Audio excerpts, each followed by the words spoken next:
যিমান পাৰোঁ কৰি আছোঁ যোৰহাটৰ কাৰণে, চেষ্টা কৰি থাকিম। পানীৰ ইমান ধুনীয়া ৱাটাৰ ছাপ্লাই স্কিম আমি আৰম্ভ কৰিছোঁ। মাজে মাজে আপোনালোকে অগ্ৰগতিৰ বিষয়ে তাৰ পৰা লাইভ টেলিকাষ্ট কৰি থাকিলে তেতিয়া মানুহো আশ্বস্ত হ'ব। 120 কোটি টকাৰ স্কিম চলি আছে, ইমান ধুনীয়া। মাজে মাজে ভোগদৈ নদীৰ পাৰত গৈ আপোনালোকে লাইভ টেলিকাষ্ট কৰি দিলে যোৰহাটৰ মানুহ আশ্বস্ত হ'ব যে কাম কাজ চলি আছে।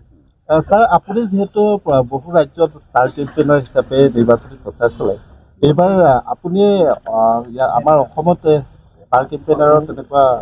অসমততো তেনেকুৱা কি, আমিতো ঘৰুৱাভাৱে গোটেইবিলাক আছোঁৱেই দেখোন।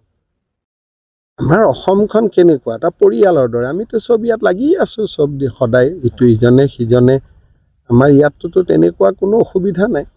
আৰু বাকী আমাৰ মোদী ডাঙৰীয়া আহিব, অমিত শ্বাহ ডাঙৰীয়া আহিব, নাড্ডা ডাঙৰীয়া আহিব, নীতিন ডাঙৰীয়া আহিব, আমাৰ বাকী মুখ্যমন্ত্ৰীসকল আহিব। আমি যেনেকৈ বেলেগ ৰাজ্যত যাওঁ তেওঁলোকো আমাৰ ৰাজ্যত আহিব। ইলেকশ্যন মানেতো এটা উৎসৱ হয় নহয়, উৎসৱত ভাগ ল'বৰ কাৰণে সকলো আহিব। এইটো গণতন্ত্ৰৰ আটাইতকৈ ডাঙৰ উৎসৱ, গতিকে সকলো আহে।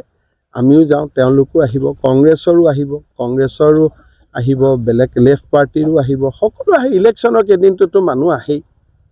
অখিল গগৈ গোটৰ অভিযোগ আনিছিল আৰু লাইভ চাবলৈ আপোনাক আহ্বান জনাইছিল। মইতো অখিল গগৈ লাইভ সদায় চাওঁ।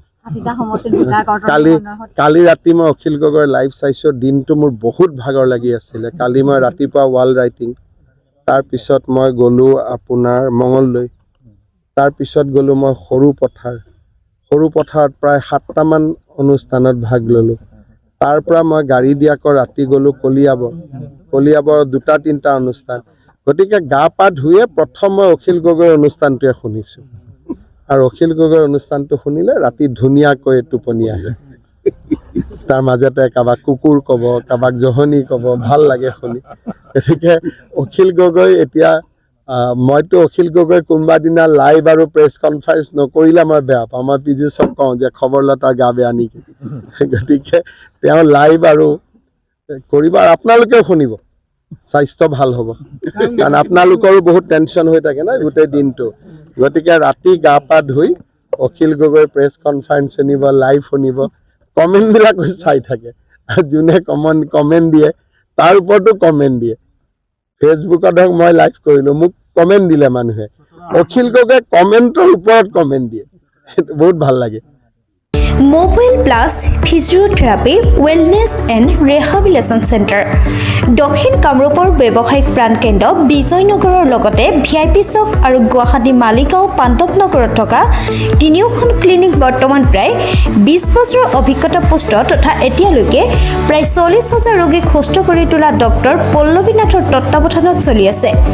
এই ফিজিঅ'থেৰাপি চেণ্টাৰ তিনিটাত বৰ্তমান অভিজ্ঞ ডক্টৰৰ দ্বাৰা যিকোনো জটিল ফিজিঅ'থেৰাপি চিকিৎসাৰ লগতে যিকোনো ৰোগীৰ ঘৰলৈ গৈ চিকিৎসা সেৱাৰ সুব্যৱস্থাও ৰাখিছে।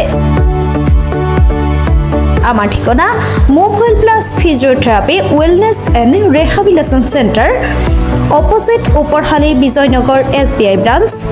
আমাৰ VIP চকৰ ঠিকনাটো হ'ল VIP Chowk near VIP bus stop, Borjhar, Guwahati. আমাৰ মালিগাঁও ঠিকনাটো হ'ল চেলাছ 360 physiotherapy and rehabilitation centre, Maligaon Pandavnagar, Guwahati 12। আমাৰ যোগাযোগ নম্বৰ হৈছে 8011744696।